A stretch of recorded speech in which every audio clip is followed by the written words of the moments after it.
A paz do Senhor, meus queridos, Deus abençoe a todos. Aqui é o pastor Djalma, vou fazer mais um vídeo aqui comentando com vocês. Você que vai assistir pelo canal do YouTube, inscreva-se no nosso canal, deixa seu comentário. Você vai assistir pelo Facebook, aí compartilha, curta. Você que vai estar pelo Instagram também ali, tá bom? Curta lá também, faça seu comentário. Deus abençoe sua vida, sua família. Hoje eu quero aqui fazer um vídeo sobre as promessas de Deus. Deus, na sua santa e maravilhosa palavra, tem várias promessas, né? E muitas vezes também no decorrer da vida cristã, o Senhor, Ele tem ali promessas nas nossas vidas. O Senhor muitas vezes fala conosco através dos dons espirituais, nos dando uma direção, nos dando um aval, respondendo uma oração e nos dando a direção do que nós podemos fazer, seja uma mudança, seja um relacionamento, seja como for. Então Deus, Ele trabalha guiando a igreja através do Espírito Santo. Ele faz isso. Ele conduz a sua igreja pelo seu Espírito e a orientação gloriosa da sua santa palavra. E muitas vezes as pessoas não entendem por quê. Por que muitas vezes Deus dá um aval para uma situação e daqui a pouco surge um problema naquela situação? Por que muitas vezes Deus dá um aval numa chamada ministerial e às vezes a pessoa fracassa naquela chamada? Por que às vezes Deus dá um aval até mesmo num relacionamento e o relacionamento dá errado? A explicação disso tudo está em que muitas promessas, não todas, mas muitas promessas de Deus e muitas direções que Deus dá para a nossa vida são condicionais. Estão condicionadas ao posicionamento que nós estávamos no dia que recebemos aquela promessa. Entende? Existe um si em muitas promessas de Deus, em muitos direcionamentos que Deus nos dá e em muitas palavras que Deus envia ao nosso coração. Elas são condicionais. Você pode observar que quando Deus fala com Salomão, Ele deixa claro, se você imitar a fé do seu pai Davi, Ele deixa um si, entende? E muitas vezes as pessoas não compreendem isso. Eles saem da posição que Deus quer, começam a trilhar o próprio coração, aí o que acontece? Vem consequências sobre aquilo e a pessoa fala, ó, mas se Deus me chamou, por que eu estou assim? Mas se Deus abençoou meu casamento ou meu namoro, por que está dando errado agora? É porque você saiu fora do patamar, saiu fora da posição, ou alguém desse relacionamento saiu fora da posição. A salvação, por exemplo, a Bíblia diz que é para todos. Deus amou o mundo de tal maneira que enviou o seu Filho unigênito. Né? Você vai ver aquela passagem de Zaqueu, Jesus dizendo que o Filho do Homem veio buscar e salvar aquele que se havia perdido. E quem se havia perdido? Toda a humanidade. Em Adão todos pecaram. Então você vê aí essa questão da salvação. Por exemplo, lá em Tito 2,11 fala que a graça de Deus se manifestou, trazendo salvação a todos os homens. Então, a salvação é para todos. A graça salvífica é derramada sobre toda a terra, sobre todo o ser humano, sobre todas as pessoas, correto? Porém, nem todas são salvas. Por quê? Porque nem todas se convertem. Nem todas creem. E o condicionamento é o crer. Então, existe uma questão condicional nessa questão. Então, tem que tomar cuidado com isso aí. Quer ver uma outra coisa que eu deixo aqui para nós? Não vou entrar nem na questão de predestinação, de eleição. Não vou entrar nesse debate aqui nesse vídeo. Observe bem que Jesus passa uma noite inteira em oração. De manhã, ele escolhe os apóstolos. Entre os apóstolos estava quem? Judas Iscariotes. Judas Iscariotes recebeu poder e autoridade da parte de Jesus. Ele pregou o evangelho e ganhou almas. Se você estudar os evangelhos, você vai ver isso. Ele curou enfermos. Ele expulsou demônios. Entendeu? E ele teve a presença de Deus na vida. Porém, em determinado ponto da vida dele, dá-se a entender que ele se corrompeu. Ele deu lugar à avareza. Ele deu lugar ao amor ao dinheiro. Até culminar em um momento onde ele vende Jesus por 30 moedas. O final dele nós já sabemos que foi tragédia, derrota e perdição eterna. Entende? Ou seja, ele ia bem, mas em algum momento foi gerado nele algum mal, algo terrível, algo estranho. Isso aconteceu também com o próprio Satanás. Foi criado bom, foi criado perfeito, mas com livre-arbítrio.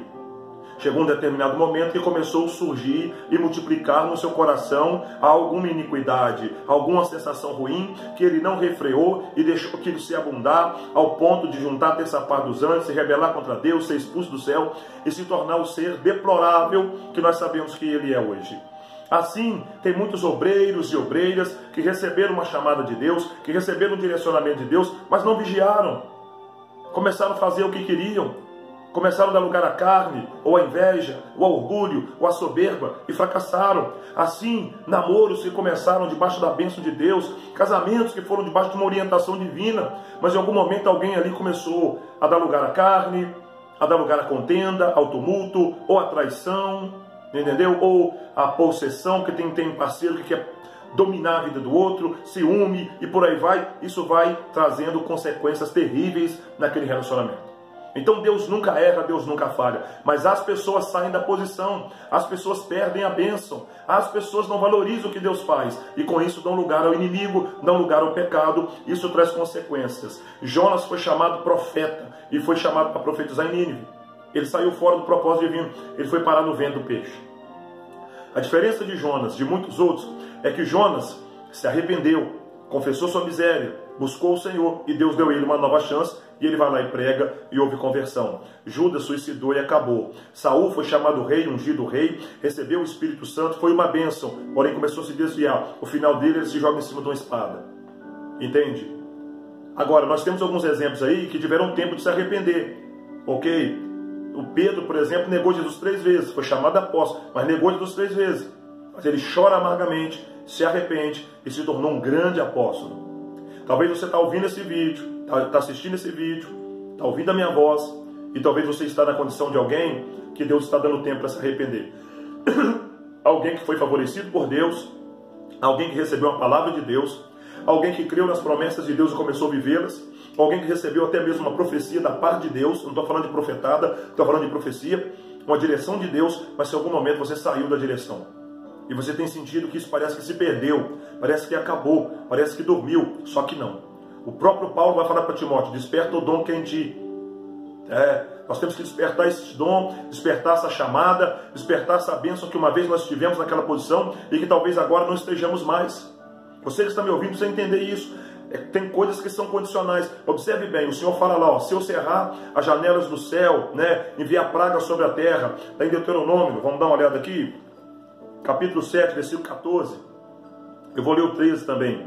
Se por vezes eu fechar o céu para que não chova, ou ordenar que os gafanhotos devorem suas colheitas, ou enviar pragas entre o meu povo, então, se meu povo que se chama pelo meu nome, se humilhar, e orar, e buscar a minha presença, e afastar-se dos seus maus caminhos, eu ouvirei dos céus, perdoarei seus pecados, sararei sua terra. Observe que tem um se. Mas se o povo não orar, se o povo não se humilhar, se o povo não se converter, Deus não vai sarar, Deus não vai curar, Deus não vai operar.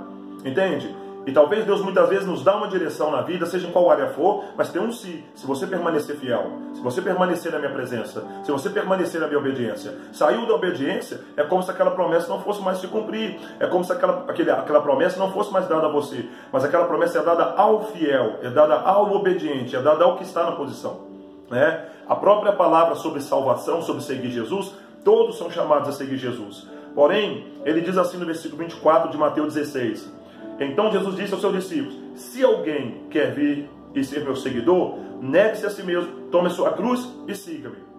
O convite é para todos serem seguidores dele, mas há uma condição. Quer ser seguidor dele? Ele diz: se alguém quiser ser meu seguidor, se alguém quiser ser meu discípulo, negue-se a si mesmo, toma a sua cruz e siga. Ou seja, sem negar a si mesmo e sem tomar a cruz, não tem como ser discípulo. Então é condicional. Então guarde isso no seu coração. Deus abençoe sua vida. Dei aqui vários exemplos de pessoas que foram chamadas para ser bênção, mas que vacilaram. Alguns tiveram como voltar atrás, que foi Pedro. Talvez no seu caso, meu querido irmão, irmã, volte atrás, se arrependa, te conserte e Deus vai fazer a obra na sua vida. Ok? Jonas também teve como voltar atrás. Agora, Saul não teve como voltar atrás. Ok? Saul não teve como voltar atrás, Judas não teve como voltar atrás. Não siga esses exemplos. Siga o exemplo dos humildes que se arrependem, que se consertam e que voltam para a presença de Deus. Deus abençoe sua vida, sua família e que o Espírito Santo fale melhor a cada coração.